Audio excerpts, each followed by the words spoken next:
for listening to Uncle Sam's Soccer Podcast, keeping you up to date with the latest in American soccer. And don't forget to subscribe.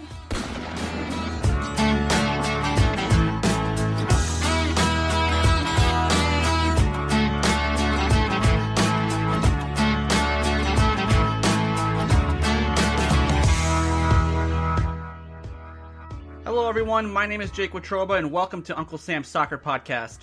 On this week's episode of the show, Steven and Armand welcome Joseph Lowery of The Athletic. For segment 1, the boys talk all things US men's national team, from Gregg Berhalter to names to watch in the January camp. Be on the lookout for segment 2, which will be available Tuesday as the impact of the MLS SuperDraft is discussed and whether or not youth can win in MLS. Please make sure you follow the show on Twitter at UncSamSoccerPod. Make sure you subscribe to the show anywhere you get your podcasts, and make sure to leave a review for the show. Now, let's get to today's show.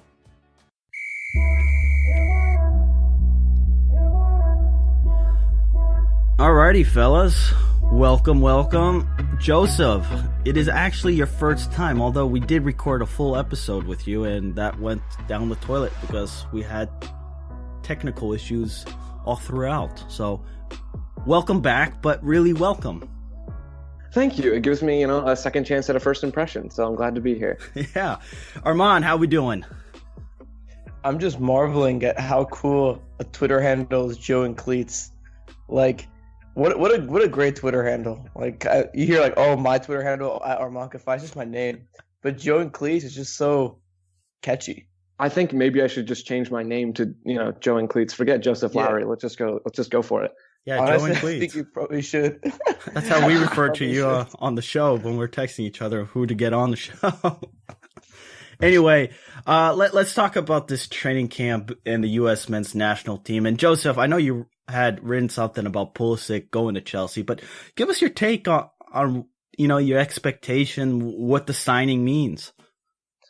Well, I think at this point, it's a pretty low-risk move for Pulisic, especially because he's not really playing for Dortmund right now. So if he was going to move, and it really did seem like he was going to move at the end of the season, it's probably the timing is good. And I think he has the potential to fit pretty well for Chelsea. He's comfortable basically across the front three, under a striker. Chelsea's manager doesn't really play with the central attacking midfielder, but he does like to rotate his wingers inside. And so I think Pulisic, he's flexible, he's young, he can be probably molded into, the style of attacker that Chelsea wants. So I think if he can find a way to get on the field in the Premier League next season, it could work out pretty well for him.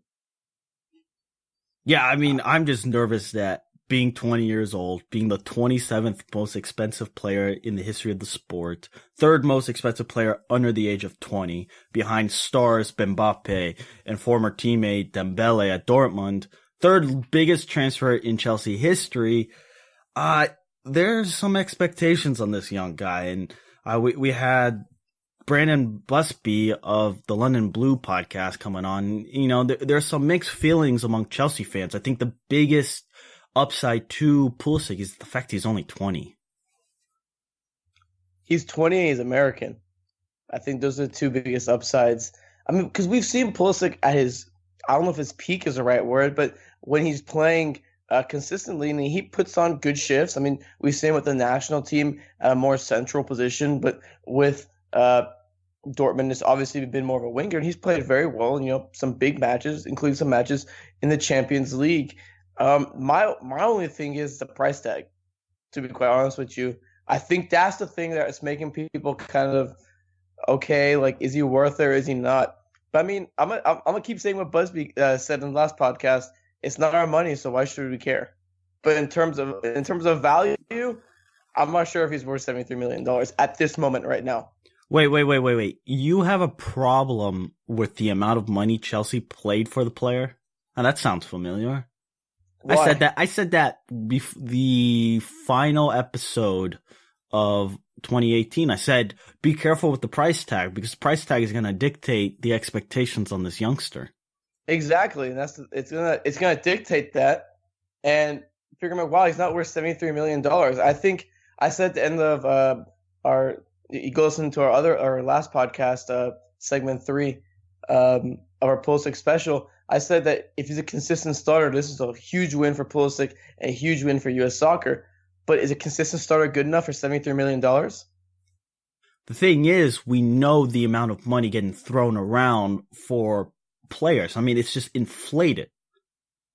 Yeah, and to jump in, I think Pulisic's price tag is going to follow him around, and it's unavoidable at this point. And that's every player, though. So if he becomes a solid Premier League starter, then I don't think we'll really look back at this transfer and say it was too much.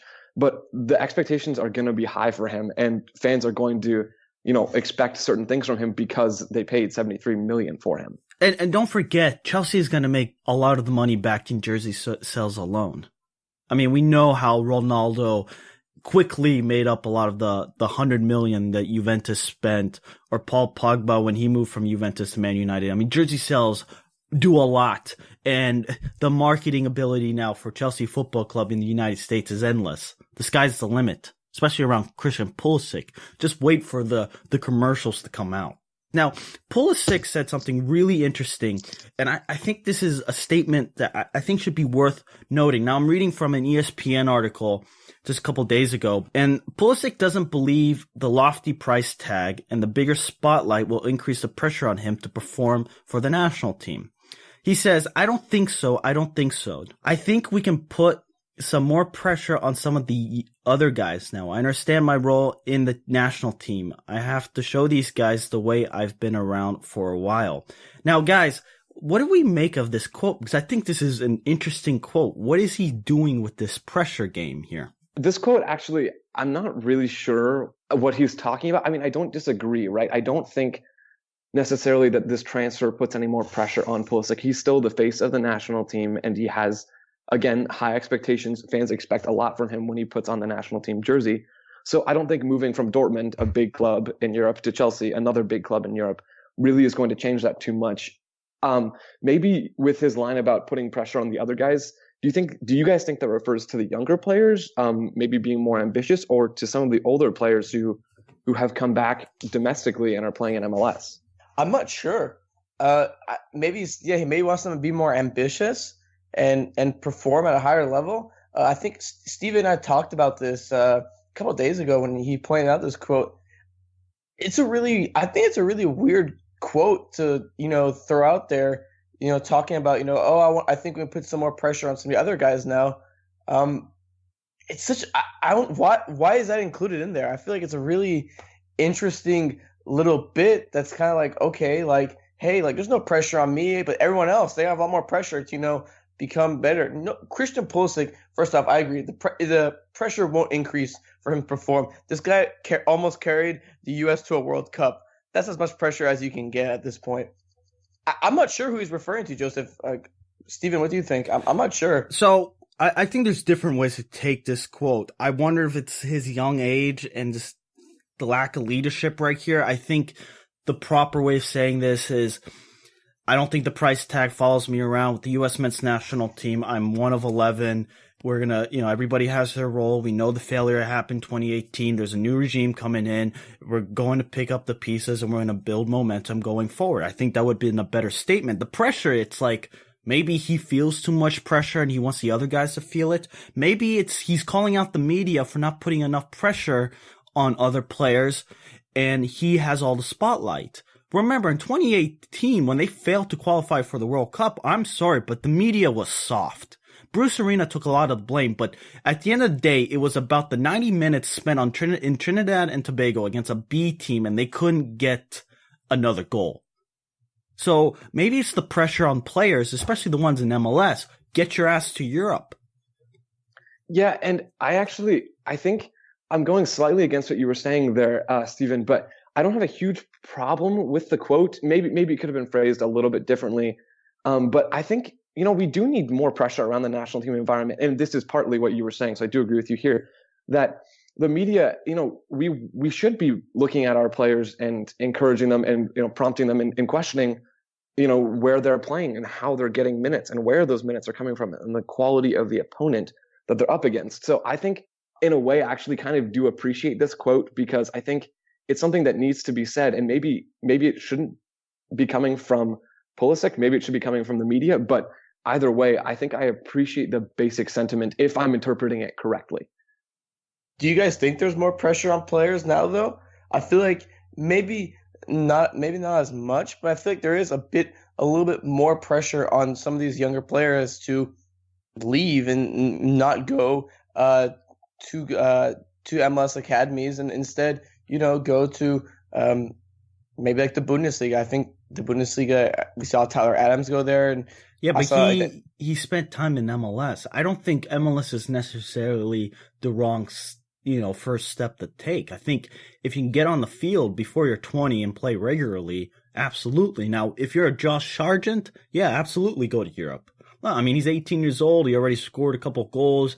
I think Pulisic sees the landscape, and being in Europe, I think, has changed his outlook on U.S. soccer a little bit and understanding the importance, because he was able to move at 17, a much younger age than you're allowed to because of the dual national. He understands, wait a minute, U.S. soccer here has some problems, and if we can get more people to come to Europe, maybe that's what he's referring to in the pressure of where you're playing. And, this is the U.S. men's national team being in Germany, going to London. Now I understand the pressure there is. But at the end of the day, they still play in CONCACAF, right? So the pressures are really only going to come till they start playing in the World Cup. Unless there is another Copa America where they're a part of and they're playing the Brazils, the Argentinas, the heavyweights of CONMEBOL. The pressure, though, I think it's slowly coming, but again, I do think it is a little soft because we aren't, some players aren't being pushed. And, I mean, we saw that, with, players like, I guess, Michael Bradley, Josie Altidore. Although Altidore, I think, is a really interesting situation because he was in a really bad spot at the time, and he came back to him at Toronto and it kind of helped his career a little bit. But, I mean, guys like maybe potentially Michael Bradley not pushing themselves and coming to Toronto for the big paycheck. The question is, though, if he's talking about the older guys, can you blame the older guys for coming to get a bigger paycheck? No, I don't think you can blame them exactly. at all. No, not at all. I mean, at the end of the day, you play sports to feed your family. You want the paycheck to feed your family and set up your kids for our generations to come in the long term. And remember, when Michael Bradley and Josie Altidore came, the landscape of U.S. soccer was this is significantly different. I don't think people understand. U.S. soccer tomorrow is a different day than it was today. It continues to grow. So I think Michael Bradley and Josie Altidore, although Josie Altidore is a lot younger than people think he is. I think he's 27, 28?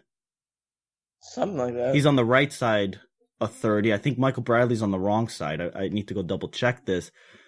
These players came to MLS because MLS needed a marketing ploy. They gave them the big paychecks, and for the large part, it worked. Michael Bradley's going down in history for TFC. Why? Because they won the fake treble.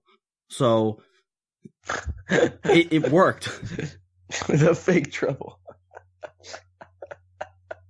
It did. No, it did. And like we all mentioned, can you blame them? I mean, so I guess if you're talking about more of the younger players, I mean, yeah, that makes sense. I think Pulisic's whispering to some guys, hey, if you have an offer in like Germany, come to Germany. Stuff like that, trying to encourage more people to go to Europe. And I think that's going to be a positive step for the U.S. men's national team. Agreed. Alrighty, so let's move on to training camp. And Joseph, we'll throw this out to you first. Names to pay attention in this U.S. men's training camp. Now, a couple of facts to know. It's a very young age. Berhalter called 28 players, all from MLS. Average age is about 24.5. A couple of older guys, or just with more experience. Michael Bradley, Jesse Sardes, Will Trapp. 13 uncapped players, 8 whom will experience their first U.S. men's national team camp. And then they're going to play a couple of friendlies January 27th against Panama. And then the following couple of days later, February 2nd, in San Francisco or the Bay Area against Costa Rica. But guys, a lot of new faces, names to pay attention to. Joseph. So I kind of, in my mind, divided the roster up into a couple of different groups. I think some of the names that I'm trying to pay attention to are guys I think who could become more regular contributors. So, starting with Zach Steffen, I think he still is the starting goalkeeper.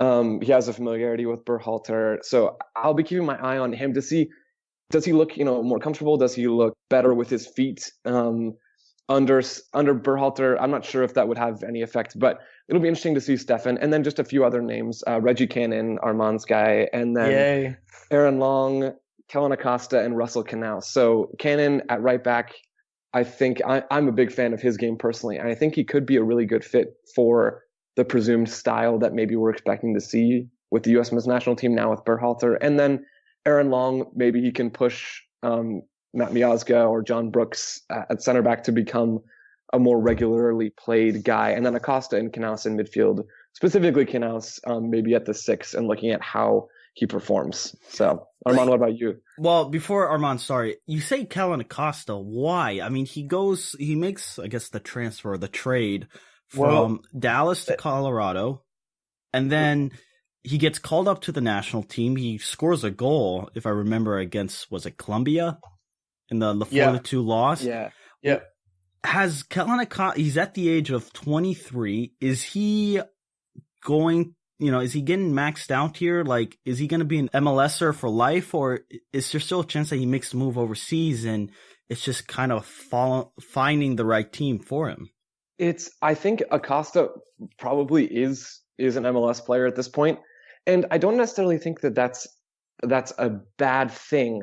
Maybe it's not quite what we expected of him a couple of years ago, but I've sort of, pieced Acosta and Christian Roldan and maybe even Marky Delgado a little bit in the same group. And I'm just interested to see how those three guys, and Acosta specifically, function under Berhalter. And so that's a little bit more of a curiosity thing for me, less that I think maybe he's on the same profile as some of the other guys I mentioned, but I am still intrigued to see how he performs if he gets on the field. My list of players to watch, I'm actually going to agree with Joseph here. Kellen Acosta was number 1 on my list, and here's why. I think he has to prove here that he's basically more of a veteran with the national team. He's 23. He's entering an age where, you're kind of beginning to creep towards your prime. And remember, the expectations for Kellen Acosta were ridiculously high, and now he's with the Rapids. I mean, like we talked about, with the Rapids. Is he really a rising star anymore? I don't know. I don't think you can consider him a rising star and a lock, especially with many of these guys, going into Europe. I don't think Kellen Acosta's a lock for, the qualification, maybe for the Gold Cup. But I think he has something to prove. He has to prove, hey, I belong here. I'm the best out of this group. If Acosta isn't the best out of this group, then yikes. Because this is a guy who we linked to Europe 2 seasons back, and now he's with the Rapids, and he has to progress at some point. So I agree. Kellen Acosta is one player that I'd like to watch. Another player I'd be really interested to watch. I want to see how the 2 Philadelphia Union homegrowns do, Mark McKenzie and Austin Trusty. They're both relatively young. They both played really well in MLS, if we think about it, and they were consistent stars week in and week out. I want to see if one of them can break into the rotation and say, hey, look, maybe we're better, and they can break in and try to get a Gold Cup spot. Maybe not like a playing spot in the Gold Cup, but one of those last few spots for some players to gain experience. And then another player I look out for is Christian Ramirez. A lot of people talked about him playing with the U.S. men's national team and how he would help us for. I think it's the most goals across all American leagues since 2014. You have to fact check me on that one. I just read a tweet a couple months ago, so it prompted me to think that. And, give some competition to Giassi Zardes. I think the U.S. men's national team was lacking some good forward play, and I think Ramirez would be a welcome sight to see. Giassi Zardes is 27 years old. Just looked that up. He's older. Hey, I mean, he has some experience. Former outside back too. Considering that he went to Columbus, he scored 19 goals. He was 5th or 4th tied in MLS scoring as far as just goals alone. He's familiar with the coach. That has to have a big leg up. Now, my big name, I think, has to be Michael Bradley, just to know what experience is he bringing and will that translate into the future? Because we have all these youngsters, not only here in MLS, especially in Europe. I mean, you could probably build a starting 11 just based on what's in Europe alone. Stefan, I don't know how you want to count him as still MLS based because he's on loan for another 6-7 months before he actually makes the transfer to City. But you have a great squad right now just building in Europe. How's that going to push out some of these MLS players?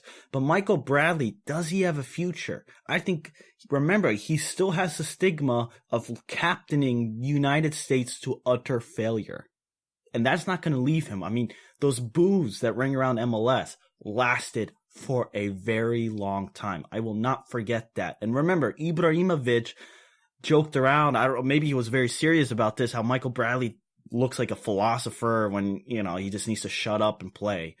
I think Michael Bradley, maybe I just can never get over the quote over lions and lambs or whatever it was, Armand. Sheep, lions and sheep. I just can't get that out of my mind. And I just wonder if he really has a future. Like I said, he's on the wrong side of 30. And you have all these kids coming up. Why not just build a team that's not going to just play for the Gold Cup, play for 2022, but play for 2026. Build it over a period of time. And I think Michael Bradley can easily just be cut out of the picture.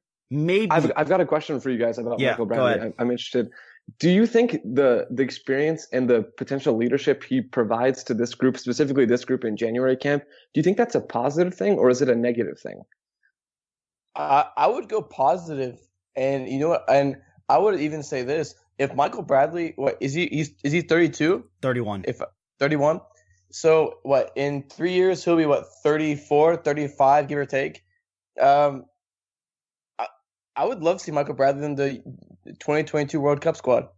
But not as a starter, as someone that you can bring off the bench to help you see out a result, to, provide that leadership, with 75, with 10 minutes left in the 75, 80th minute, you need to get a result. You bring in the closer, Michael Bradley, to come in to set up shop and kill the game. I would love to see that. And I think his experience does help these guys because Michael Bradley, when I talked to Reggie Cannon about his, first cap with National, he specifically, I think, mentioned Michael Bradley as a guy who gave him experience and, helped him with his transition. I think it's important, especially maybe for a guy like Knaus, who's probably going to be playing the same role as Bradley. You get that leadership, you get that, or Will Trapp, who I think has been playing more of a Bradley-esque role under Dave Sarakan. Oh, I mean, that's Dave Sarakan, so you can take it with a grain of salt. But these guys, like Michael Bradley, has experience in the World Cup. Like, let's not forget this. This guy was really good when he was at Roma. I think his experience does help the team. And like I said, I'd like to see him on the 2022 squad if he doesn't retire. Well, maybe I'm Mr. Negative for the show, but after the Gold Cup, I highly consider him just cutting him out. Just let the young guys grow. Let them gel. Let them fail together. Let them grow. But this is a new generation. Berhalter shouldn't really look to the past. He should look to the future. And if, expectations is to win the Gold Cup, they're probably guaranteed a final, right? But even if hopefully, but I don't know if it's necessarily a bad thing for Berhalter to select, an under 26, under 27 squad and be like, this is the team for the future, that you're going to watch them, have some growing pains, but it's going to be consistent. And you want to have a base where you can sprinkle a couple of new faces every year that, come through the ranks and let them fill in. But you want Pulisic to be the next leader. Michael Bradley can only hang around so much. So I see your point, Armand, but I wonder if the more, strategic move is to be like, here's our next captain. He's going to lead us for the next 8 years, rather than have the captain armband be just, thrown around from players every couple of years because there isn't one true guy. Maybe it's Pulisic. I just don't know if he has that leadership capabilities that, we see. I mean, Messi is a real good captain. We know that. I think on Bradley, I'm right in the middle of the two of you, trending more towards Steven's point. I don't see a huge issue with Michael Bradley being in camps like this one, and maybe even in March when that one rolls around, to provide that leadership that Reggie Cannon was talking about, maybe that individual assistance and experience. You can talk with some guys on the team about, his time playing, whatever that looks like. But I'd rather, Armand was saying, maybe in 2022 we bring on Michael Bradley to close out a game. I'd rather that guy be Tyler Adams, and I'd rather Tyler Adams be starting. Specifically. I would like an Adams to start or something like that. But I think the importance of sorry to interrupt you, Joseph. No, the you're importance good. of a vet just coming at the bench. I think it's a little bit understated. We saw Jeff Lorenowitz, guys, play a huge role in Atlanta winning MLS Cup, and I think it's a little understated because he just read the game well with his positioning. As I guess he's more of a center back in that case. But I think the importance of a guy who's been there, done that, the pressure doesn't get to him. Well, I mean, maybe it might a little bit, but he's just been there and done that. And if you can bring him off the bench as maybe the 22nd or 23rd guy, I mean, you don't have to play him every game, and you'll still have the young guys starting and taking the majority of the minutes. But I know we're discussing about something 3 years ahead, but I think he can play a valuable role on a roster as just a bench player, but not a player that has to play every minute or whatever. This is my 2 cents. Joseph, continue. Yeah, no, I think that's fair. I'm a little bit scared with Bradley. I remember, I think it was against Colombia, the friendly back in, what was that, October, I think. Mm-hmm.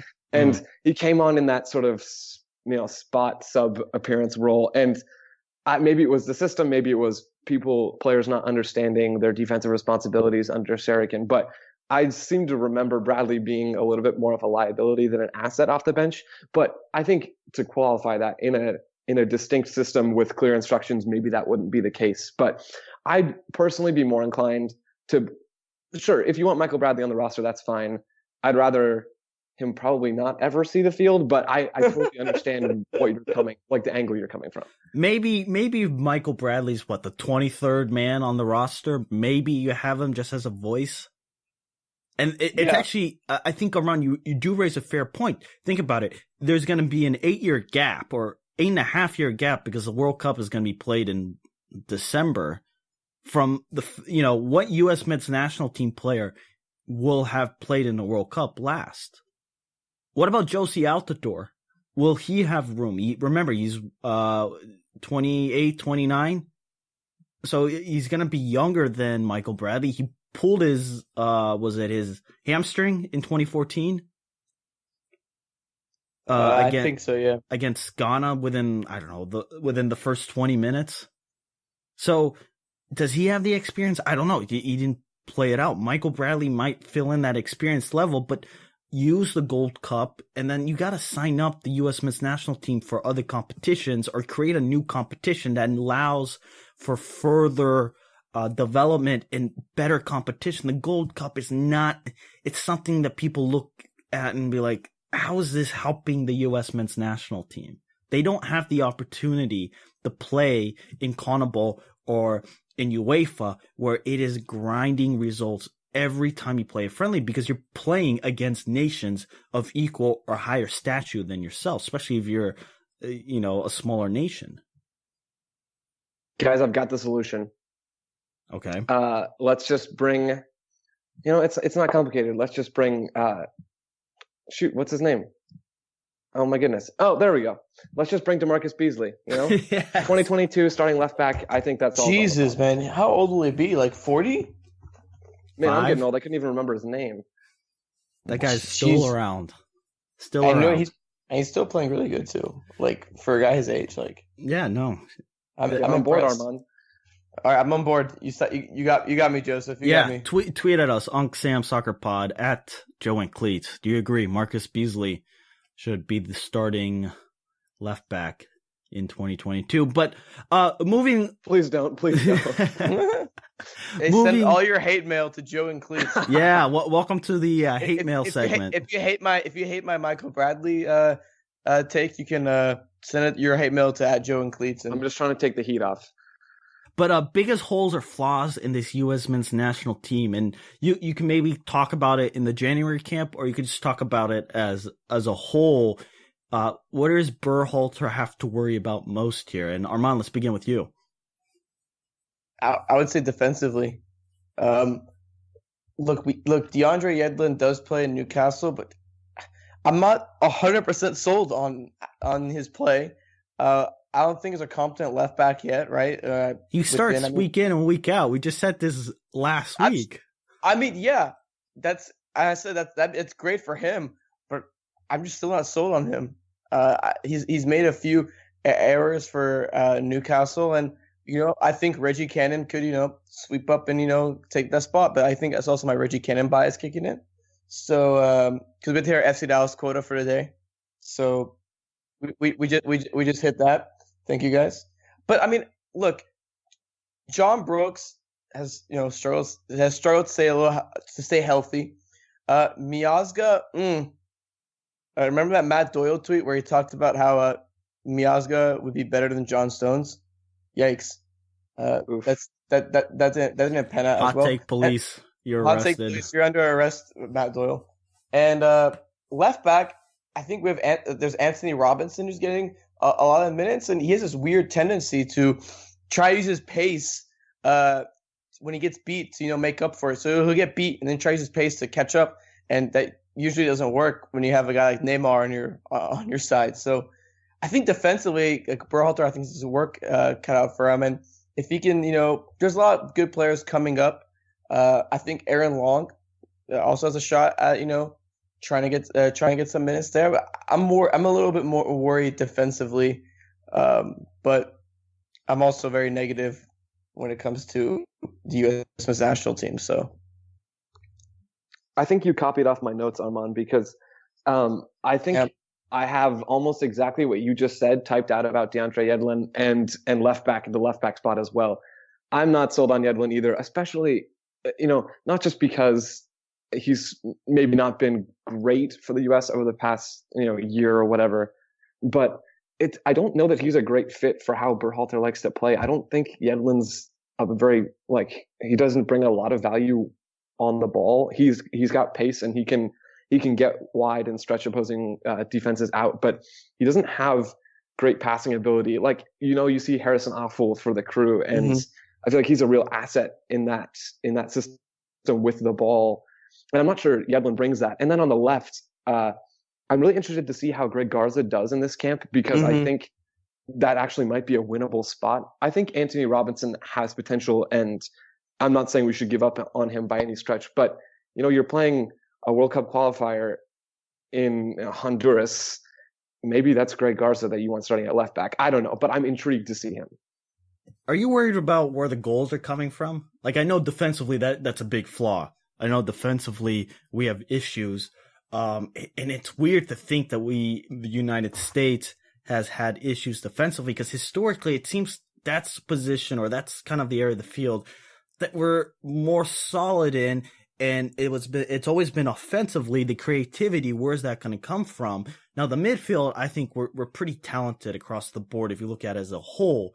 Now, this is oversimplifying it, but where are the goals coming from? Because we don't have a consistent 1-2 punch. Is it Bobby Wood? Is it Jesse Sardes? Is it some of the young guys? Sargent, Weah? What are we doing to produce goals? What is going to get into the back of the net? And is Christian Pulisic under Berhalter going to play more centrally, where he's going to be that 10, or is he going to be more of that, that winger, that 7 that flies up and down the pitch? So, Joseph, correct me if I'm wrong, but Berhalter ran a 4-2-3-1 of sorts? Yeah, mostly 4-2-3-1. Yeah, with Higuaín with more of a free role, Zardes up top, and then Santos and I guess Miram on the wings, and the fullbacks kind of booming up and down the pitch, right? Yeah, that's exactly it. I would say Pulisic is more central in that instance, because from what I've seen of the Crew, which is a lot because of ESPN Plus, Higuaín has a really free role. Am I wrong by saying that, Joseph? I don't think you're wrong. I don't think you're wrong about that. No. Yeah, I think he has a relatively free role, but I can also see him being played on the wing too. So it's going to be one of those things where Berhalter is going to have to weigh his options and be like, okay, where is Pulisic going to be best for the roster? Because I could see Tyler Adams and Weston McKennie playing next to each other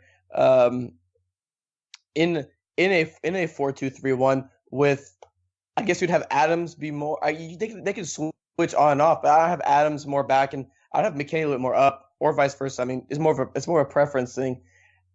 I don't know who you'd put that center attacking mid outside of Pulisic, unless I'm like thinking too narrow-minded.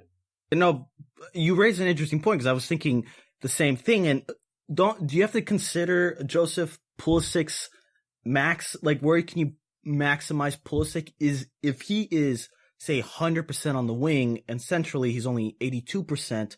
Do you take the 82% of Pulisic's max potential over the 100% where he's comfortable on that wing?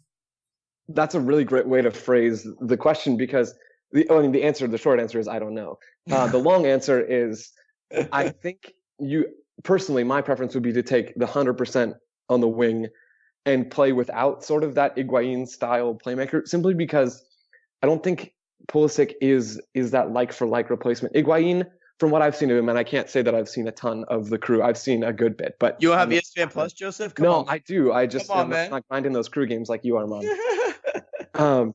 But I think Pulisic is a little bit more of a type of player that likes to drive into space, whereas Higuain does that, but maybe it's more of a connector between midfield and attack. And I could be wrong about that, but I think Pulisic might be better in that Justin Meram role where he starts out wide and maybe he comes into midfield to add another number and to give the US an advantage. And then Pulisic has the ball at his feet and he can drive forward from there.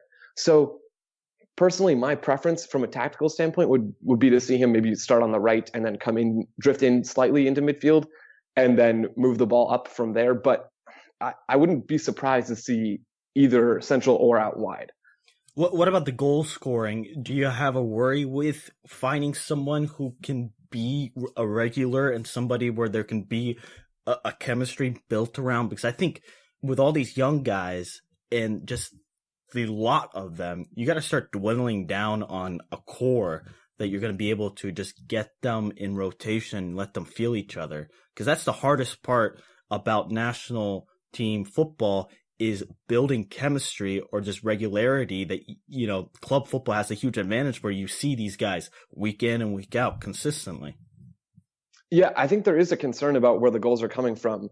Pulisic can provide obvious benefits in attack, but if maybe we're just saying it's a 4-3-3, as a basic example, who's playing striker and who's on the left wing? Maybe 2-3 years from now, Josh Sargent and Timmy Weah or Jonathan Amon on the left maybe are regular starters at a decent sized club, and you can rely on them to score some goals. But right now, even just looking at this January camp roster, the forwards are Abobasi, who's more of a hold up guy, Christian Ramirez and Zardes, who are known for their goal scoring, but I don't know how they translate on the international level. So I mean, are you looking at Altidore still?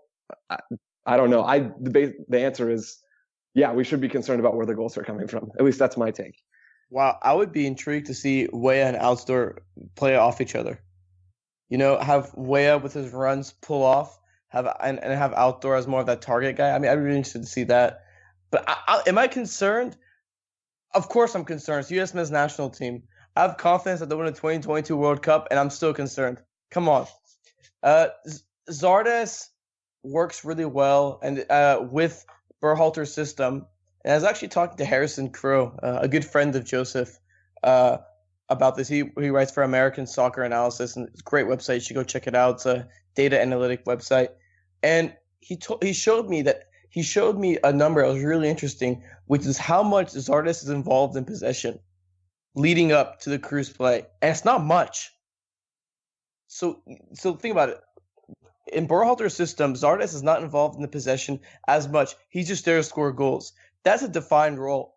And I think that's why Zardes, I think, is going to have a little bit of a head start over everyone else, because he played that role that Berhalter gave him, not perfectly, but pretty damn close to it.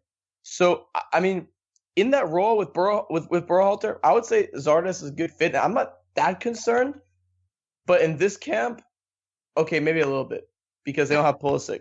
Well, just saying. I think it's very hard to, when we talk about these holes and flaws, we're talking about the U.S. men's national team adding in, as a whole, adding in all those European-based players.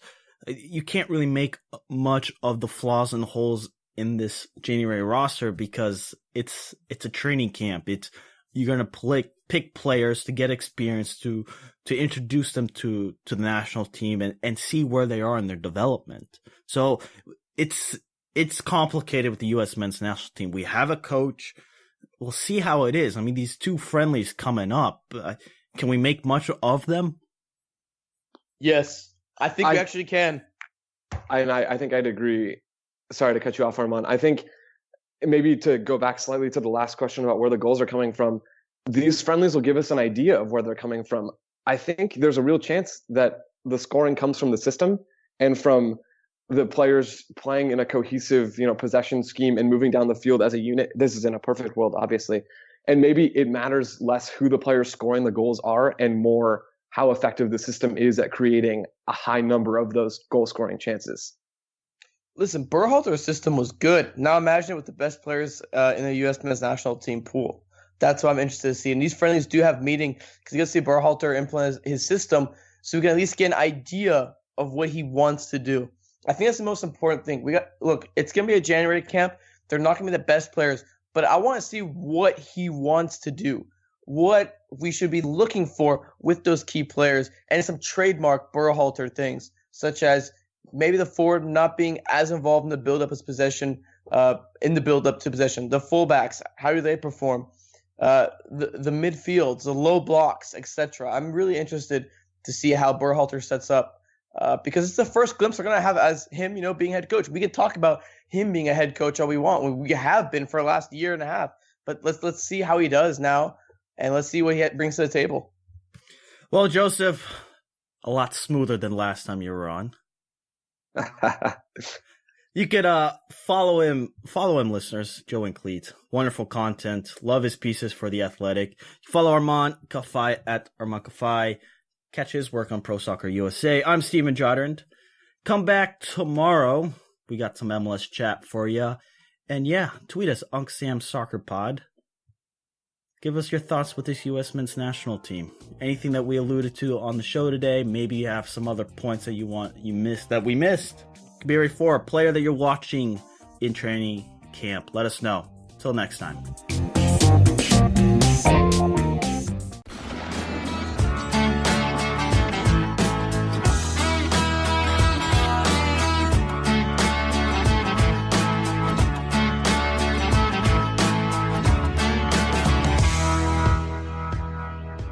Welcome back to Uncle Sam's American Soccer Podcast.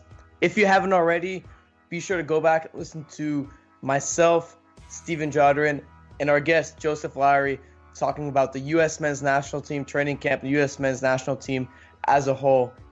You can follow me on Twitter at Armand Kafai. You can follow Steven Jodrand at Twitter at Steven Jodrand. And you can follow Joseph Lowery, our special guest from The Athletic, on Twitter at Joe and Cleats. Let's jump into the episode. So we just got done talking about the U.S. men's national team in our last episode.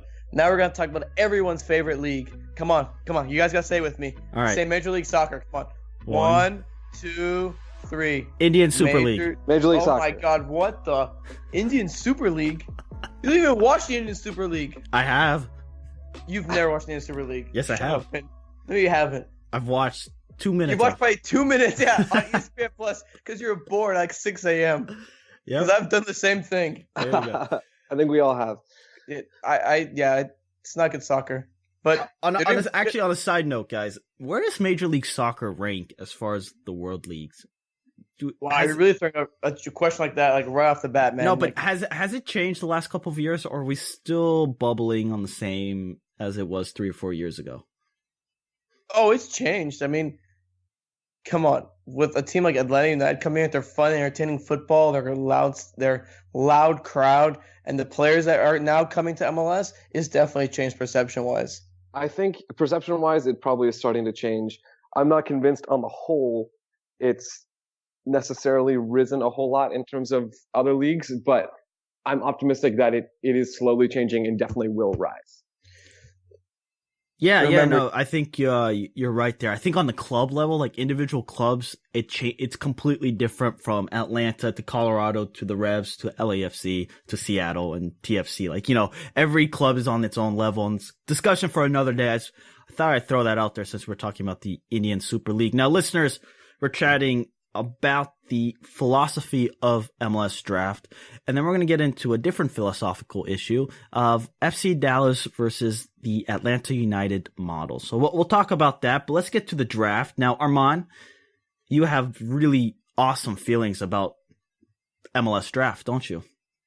I hate MLS draft, but I think yesterday, we're recording this on Thursday? So on Wednesday, we saw a trade happen between the Philadelphia Union and FC Cincinnati. The Union, basically, Union Sporting Director Ernst Tanner came in, went to the combine, and said, "Yeah, we're not going to get any of the guys. We only think 2 or 3 guys are going to really be good for developmental purposes. So we're not going to pick." And he traded all their draft picks to FC Cincinnati for a grand total of $150,000 in general allocation money, or as we call it, GAM on this show. They had a 13th overall pick, and then some other irrelevant picks in there. And Tanner was quoted in I'm referring to an article on Pro Soccer USA. You can read my stuff there as well. Sorry, I had to throw a plug in there. I had to. He said the level of MLS has increased a lot, and I think that the level at the universities has been more or less the same. There's quite a big gap. Out of what I've seen, there are a lot of players who are quite okay for the USL level, but doesn't make us better in MLS. I think Steven, Jake, and I had a good discussion about this off the mic, and I'll bring it to you. Bring it to y'all in a second. But Joseph, what do you think of the draft as a whole?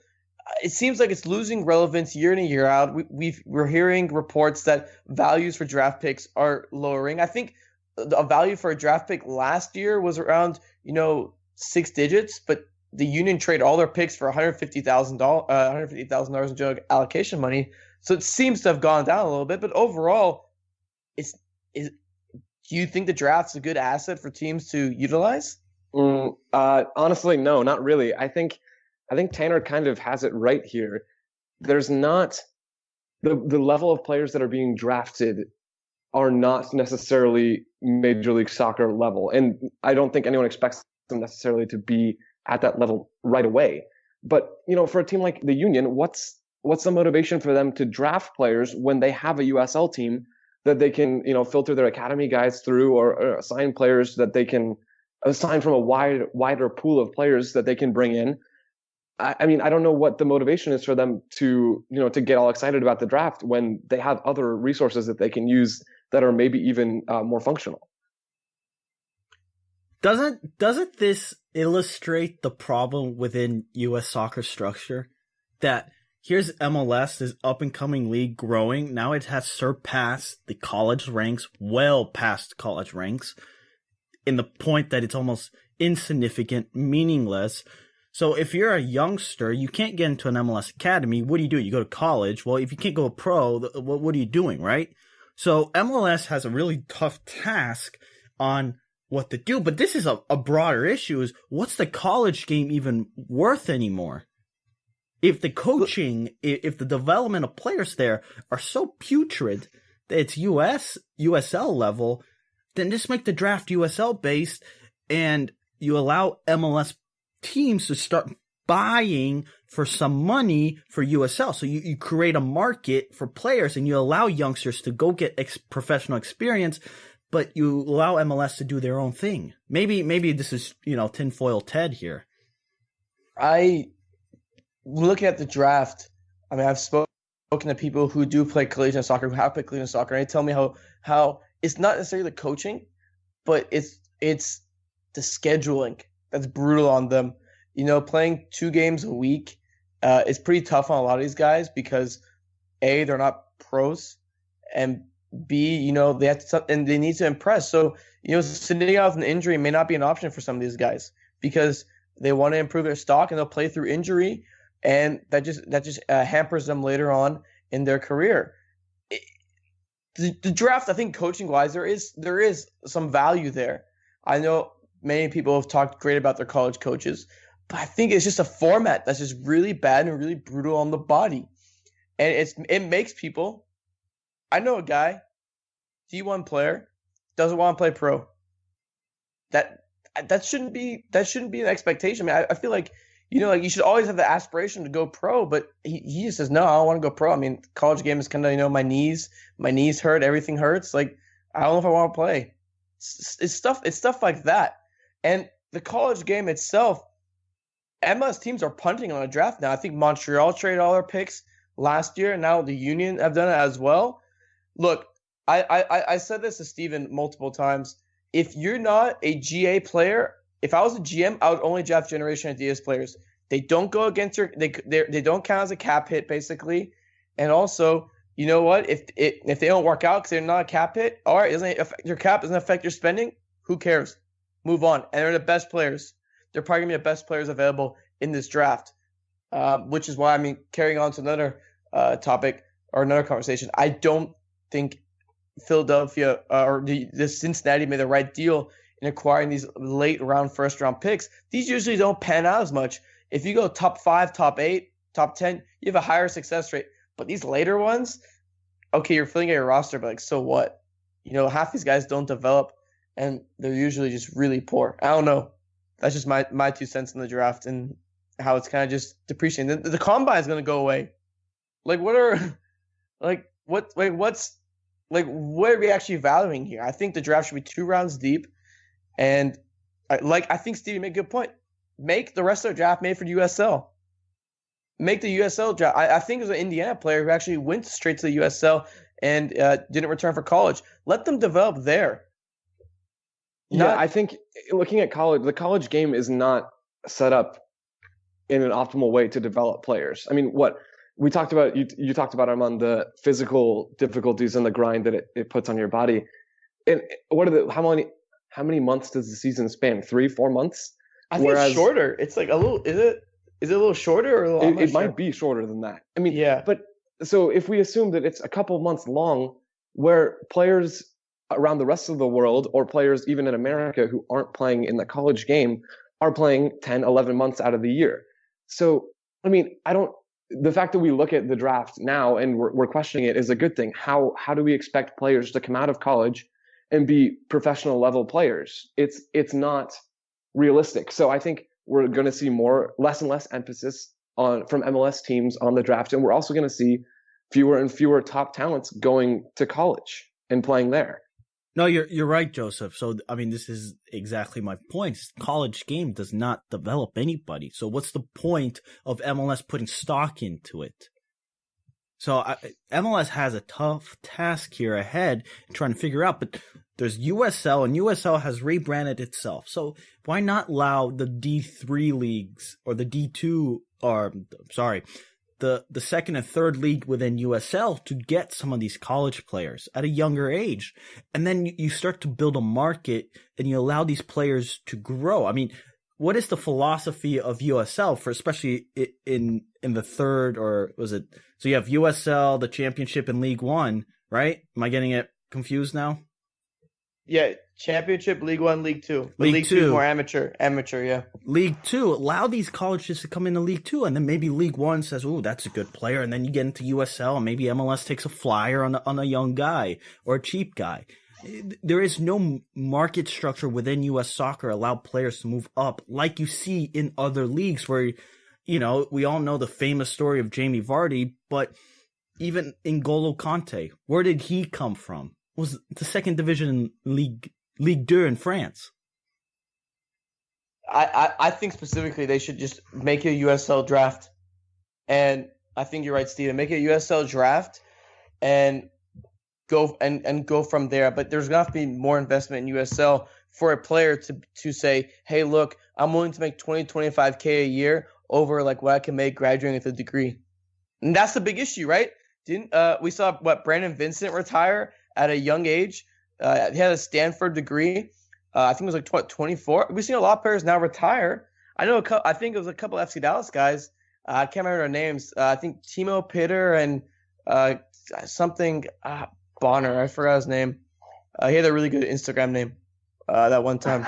Yeah, his Instagram name was Raging Bonner. So if that's any great top five Instagram names I've ever seen one, and the MLS page put it on there. I just can't remember his first name, but these guys retire and they make more money with their college degrees. So there has to be more investment into USL before I think players are like, oh, hey, I'm going to take that risk or something like that, because it's not sustainable, to be honest with you, to play in that league for as long as they do. Last thoughts, Joseph? Yeah, I was going to say. No, I think we're basically all on the same page here. I think USL continuing to develop and get more exposure will help provide an alternative for college players, because I mean we see it happening right now. The MLS draft is being devalued by the teams that do the drafting. So I think USL is a very good option. Or we could revitalize the college game and give them a 9-month schedule, but we all know that's not going to happen. So yeah, it's a tough situation.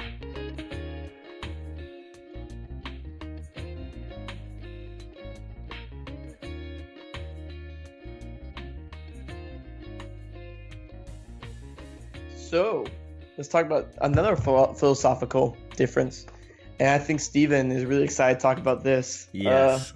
I know Joseph might be as well, but I think his excitement was all used for the U.S. men's national team segment. It's a philosophy between FC Dallas and Atlanta United. And specifically these two, I think a quote popped up to me and Steven. He was Luchi Gonzalez, the new head coach at FC Dallas. I actually have a couple interviews with him on Pro Soccer USA. I plug it again to the FC Dallas quota. You know how it is. We've maxed that quota. Yeah, we've maxed that quota. He spoke about, using the academy to win championships and sell young players. He says to Extra Time Radio, FC Dallas has a unique opportunity to use the academy to both win championships and sell young players, just like the best clubs in Portugal, Holland, Belgium, and Croatia do. There isn't one way to win MLS. It doesn't have to be development or winning. We believe we can do both. Now, the Atlanta United method seems to be a lot different. They seem to buy up and coming South American players, put them in their put on their squad, and spend lots of money. So there's a huge debate between, hey, can you develop to win, or do you buy and develop that already developed talent to win? I think it's a really interesting dynamic. Yes, Armand, perfect. This leads to my question. When is the last time an MLS winner, name it, Joseph or Armand, or just tweet us, Uncle Sam Soccer Pod, that won based on the academy? Because quite frankly, I haven't seen that. And we can go through the list if you want. Yeah, I can pull up the list. I mean, do we count this past season's Red Bulls as winning or as using their academy to get them at least to a supporters shield? That's a genuine question. I don't know. I think yes, you can. That's a good point. But let's just. But no, we talk about no. But here, the way I think about it is this, and my mentality has changed. I used to think the supporters shield had a meaning. No one cares. The MLS Cup or bust. That's fair. Armand has finally made the walk of faith to my side. Welcome, here's buddy. The thing. I mean, welcome. when you look through just the history, and you see a team, no one talks about the Red Bulls being supporters shield, and this is being someone in MLS media. Yep, we care, but 3 and 6 years, and no one cares. No one cares. 6 years. It's the Red Bulls always choke when they go to MLS Cup or MLS playoffs. That's what we talk about. No one talks about the whole supporters shield. That's crap. All right. But so Atlanta this past year, they spent. Toronto in 2017, they spent. How about Seattle in 2016? Did they spend? Yes or no? Yes. Yeah. Okay. Yeah. Portland in 2015, 2-1 win over Columbus. They spent money. Correct? Yeah. 2014, LA Galaxy versus the Revs. Both clubs spent money. Was that the Jermaine Jones game? Yep. When Jermaine Jones spent, yep. So you can go on through the list. I'm sorry, but just the last 5 years, what team has won on academy? What team has developed a team to go on to win? Now, selling players to make money is one thing. We just saw FC Dallas make a wonderful deal. Yet he had not contributed a single second to MLS or FC Dallas in on the field play or even, anything like that. Yeah, sure, they made money, but I think going after young players and developing through the academy is a lot more difficult in MLS than it is in Portugal, Holland, Belgium, Switzerland, Croatia, all these smaller nations. And can I jump in? I think I agree with you, Stephen. Why is it more difficult for a team like FC Dallas, as an example, to develop talent and compete for a championship than teams in the Netherlands or teams in Portugal and Belgium, etc.? What makes it more challenging? That's a great question. My guess is this: you're not going to keep that talent for long, right? So you're not unless you do not play the guys. You're not, like, for example, Paxton Pomacall, etc. He has not been playing much, so he's not really on the radar of specific teams. But as soon as a guy starts playing, Reggie Cannon played one season, he's on the radar. He had offers from teams this past season. And you want to know why? Because they're cheap, undervalued talent. This is why. We speak about this quote-unquote market inefficiency that I've kind of coined. That these American-based talents they're not valued as high on the transfer market, and they're cheap, and teams are starting to take notice. So what happens if a player does well after one or two seasons? He's gone. Is that ample enough time to develop a player for a championship-winning team? Armand, I think you're overstating it. If this were the case, we'd see a lot more players fleeing MLS. It would be the Brazilian league where players are leaving halfway through the season. But here's the thing: they're cheap, undervalued talent, right?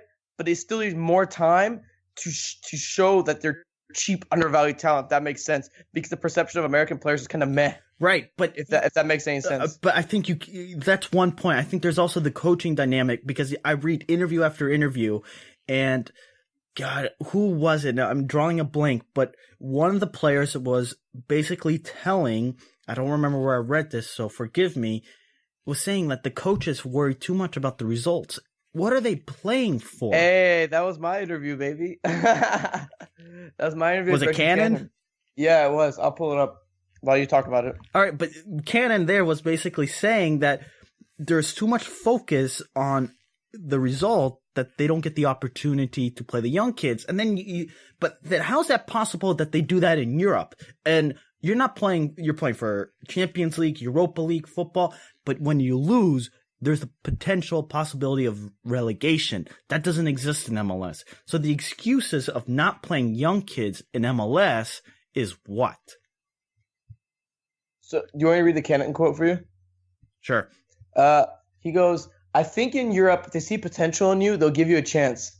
But in MLS, I feel like we got to get these 3 points this weekend, and whatever is going to make that happen, we're going to do it. They may not play the kids that are ready, and I think it's hindering some of them, and that's why kids are going to Europe. I think MLS has gotten a lot better at it, especially FC Dallas. I mean, we're playing a 20-year-old every single game.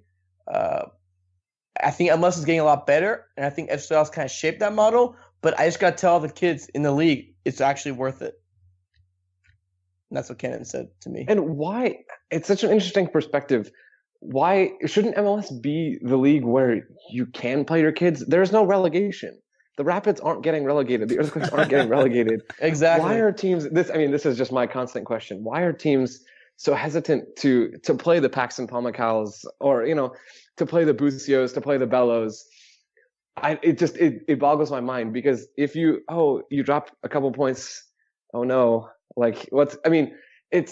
there's little risk, basically.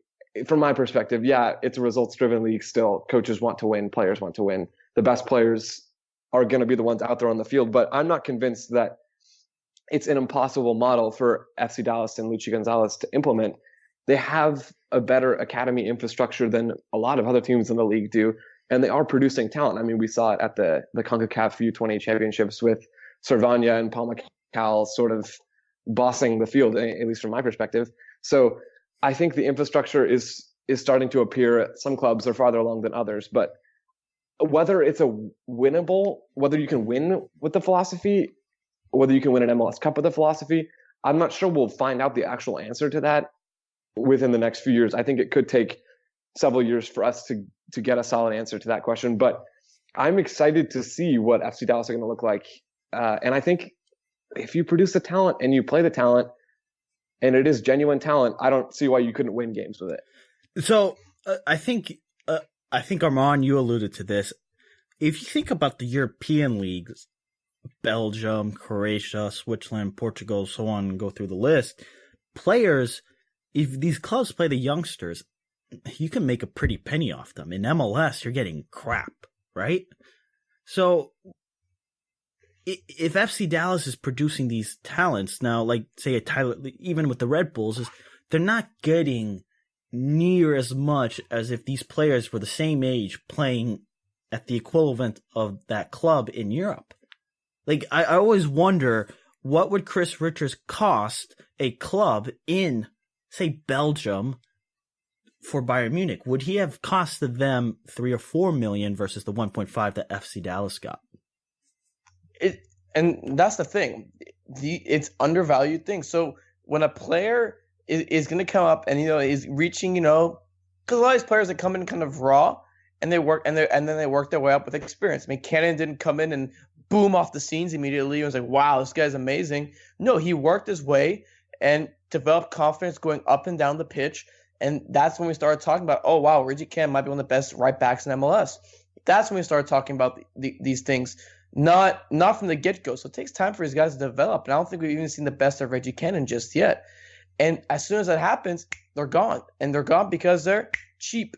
Yeah, no, that's the most important thing. But the juxtaposition with Atlanta is not like Atlanta's going out there and signing 50 million players. They're still signing young players, hoping to make a pretty penny off of them.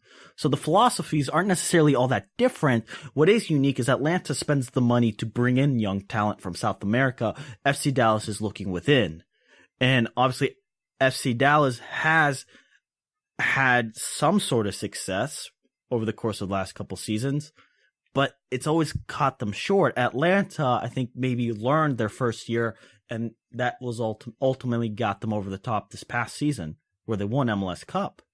So I think Joseph, you're completely correct in the sense that we don't really know which philosophy is going to go further or is going to be more successful in the long run. I would really like to see a team really invest in their youth, hold on to them, and then be an Ajax where, they suddenly cause a stir in MLS where they, this team out of nowhere gets pretty far in MLS, not because they spent the money or they have these veteran players, because they got, 20, 25-year-olds playing consistently, and there's 7 or 8 of them, that you'd be like, wow, this player could go here, that player can go there, he's potential MVP, blah, blah, blah. Let's see that progress. And I'd love to see that sort of thing. While you were making that point, I sort of realized maybe that another issue with there being an Ajax type team in MLS is, you were saying, let's get the 24, 25-year-olds out there and playing. And by the time that just using Paxton Pomykal as an example, by the time that Paxton Pomykal is 24, do we actually think he'll still be in MLS? And I guess this kind of goes back to what Armand was saying. Exactly. The players aren't sticking around, and partially it's because we're pushing them to go other places, right? We want Tyler Adams to go to Leipzig. We want Weston McKennie to leave FC Dallas's academy and go play for Schalke's U19s and then for the first team. So it's like we want both things, but we can't have both things, at least right now. But I do think we haven't seen enough players make the move yet. We see them sprinkle. It's starting to sprinkle. The question is, when's the heavy pour coming? Because that's following. The next couple of years, I think you'll just see more and more and more, right? I mean, just think about the last 2 weeks of news, how many players were in between going to Europe or signing with an MLS club. The Revs were stuck between those. The Revs signed was stuck between, I think, Celtic and I forget the Fulham maybe. Now I'm just reaching out for clubs here, but what were they going to do, right? So it's a real interesting discussion. Armand, last point. Well, I just want to go back to this point real quick. I think the way that we look at relegation and promotion in this country at this stage is playoffs. I think it's, do you make the playoffs or not? And that's where the pressure comes. And I know we can say relegation isn't, it's not here, but making the playoffs is a real thing. And, owners have expectations. They want to make playoffs. They want to, be involved in that, postseason, whatever. Get the money from the tournament, the postseason tournament as well, and make it, because that's the level. That's our litmus test for success in MLS. It's not getting promoted or relegated. It's, are you gonna be one of the 12 teams out of 20 or 14 teams out of 24 to make the playoffs? Jeez, that's a terrible number. It's really, that's a really interesting debate that you could have right there. The thing is, and I'm gonna I guess circle back to my initial point, is that I don't think we're gonna see the players reach their fruition to be at that level to compete for a championship, because they're being plucked away for, I guess, prices that MLS teams will take. You're gonna take $1.5 million for Chris Richards at FC Dallas, especially when you're balling on a budget. That's great numbers for you. And the thing is, the thing I would like to see is if a guy like George Bello, which I know is one of Joseph's favorite little homegrown players, if a guy like George Bello can break into Atlanta, now all of a sudden you kind of have a situation, and maybe an Andrew Carlton if he's not partying before the MLS Cup, you're gonna have a situation where you have some homegrown Spurgeon spending. And I hate to be that moderate, but if we can get that hybrid of both, well, now we're Armand, you're making way too much sense for MLS and MLS executives. They're not going to listen. Now we're talking about you have hit the sunlight in platonic terms. Now we're hitting it, but I think teams are more extreme at this stage. We want to save as much money as we can and develop our own talent, like the Rapids are trying to do, like FC Dallas is, like Red Bulls. Red Bulls is more towards that moderate. You spend $7 million on Kaku, even though he was kind of boo boo for the last half of the season, he's still a $7 million signing. I'm forgetting a team, Union. There we go, the Union. Well, there's more. These guys, those guys. So you're making way too much sense for sorry, man. MLS. Sorry. Hey, hire me as a GM. I'll pick all you GAs. I'll implement the academy and make you spend your money. Come on, owners, hire me. Joseph, we want to give you the opportunity to plug where we can find your work, your Twitter, anything else you wanted to plug here on Uncle Sam's Soccer Podcast. Go ahead. I appreciate that. Yeah, you can find me some my written work for The Athletic, or if you really like reading mediocre to average tweets, you can follow me on Twitter at Joe and Cleats. And if I have any written work for anybody else, you'll see it there. So that's where you can find me. Perfect. Tune in tomorrow for another episode. At the end of the week, the full episode will be put together. So if you miss any of the segments, don't want to go back, you can just wait for the full one. Till next time.